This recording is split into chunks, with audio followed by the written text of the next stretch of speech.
আমি দলীয় আবেদন এইকেইটা দিনত অসমত চমৰীয়া সমষ্টিৰ আটাইতকৈ বেছি মানুহ আহি আছে আৰু এইটো আমাৰ এটা দলৰ কৃতিত্ব। চমৰীয়া সমষ্টিত ভাৰতীয় জাতীয় কংগ্ৰেছ জাগ্ৰত আছে আৰু আজি এতিয়ালৈকে 100খনৰ বেছি গাড়ী এতিয়ালৈকে আহিব পৰা নাই, গোটেই জামত ফাঁচি আছে। মিৰ্জা গোটেই এইবিলাক যিমান ডাঙৰ আমাৰ বহু গাড়ী এতিয়াও ওলাই আহিবই পৰা নাই আৰু এইটো জনস্ৰোত। আমি বহু মানুহ আনিব নোৱাৰিলোঁ, বহু কান্দিছে, বহু মানুহ আৰু আহিব বিচাৰিছিল। আৰু এইটো ৰাজীৱ ভৱন আমাৰ স্বৰ্ণ মন্দিৰ। ৰাজীৱ ভৱনত মই 8.5 বছৰ কাল ভাৰতীয় জাতীয় কংগ্ৰেছৰ ইউথ কংগ্ৰেছ আৰু NSYত মই সভাপতি আছিলোঁ, 3বাৰ বিধায়ক আছিলোঁ।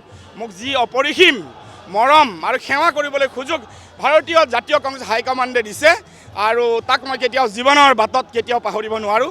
আৰু আজি আপোনালোকে দেখা পাইছে, জনস্ৰোত দেখা পাইছে, ইয়ে আপোনালোকক বুজাইছে 1.5 লাখৰ ওপৰ ভোটত ভাৰতীয় জাতীয় কংগ্ৰেছৰ হাতত চমৰীয়া সমষ্টি অৰ্পণ কৰা হ'ব।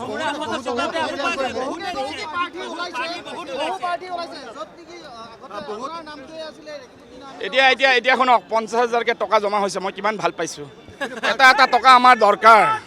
যিমানে কৈছে 50,000 ডিপজিট হৈছে, নন ৰিফাণ্ডেবল নহয়, নন ৰিফাণ্ডেবল টিকেট এইটো। 1.5 লক্ষ ভোটৰ ব্যৱধানত আমি জয়লাভ কৰিম। 1.5 লক্ষ, পুৰা 1.5 লক্ষ। এইটো ভাল কথা, সৌভাগ্য। এইটো মোৰেতো সৌভাগ্য, এইটো মোৰে সৌভাগ্য। ডাঙৰ ডাঙৰ নেতা যিয়ে কংগ্ৰেছক টক্কৰ দিছিল, আজি কংগ্ৰেছৰ শৰণাপন্ন হৈ দুৱাৰে দুৱাৰে ঘূৰি আছে কংগ্ৰেছৰ টিকট বিচাৰি। এইটো আমাৰ সৌভাগ্য। টিকট বিচাৰিছে, তেওঁলোকক মই অভিনন্দন জনাইছোঁ। এইটো আমাৰ শক্তি। তেওঁলোকেতো কংগ্ৰেছেই কৰি আছে, গতিকে এইটো আমাৰ কাৰণে দুখ কৰিব লগা কথা নহয়। আজি মোৰ ল'ৰা আহিছে, ছোৱালী আহিছে, মোৰ গোটেইকেইটা ব্লকৰ সভাপতি আহিছে, গোটেইকেইটা জিলা পৰিষদ আহিছে, গোটেইকেইটা মোৰ পঞ্চায়তৰ সভাপতি, সভানেত্ৰী, কাউন্সিলাৰ, মোৰ গোটেই মণ্ডল প্ৰেচিডেণ্ট, বুথ প্ৰেচিডেণ্ট, আমাৰ সকলো আহিছে। যুৱ কংগ্ৰেছ, NSY, মহিলা কংগ্ৰেছ, চেল ডিপাৰ্টমেণ্ট চব আহিছে। এই ইলেকশ্যন চবেই খেলিব, মই অকলে নেখেলোঁ।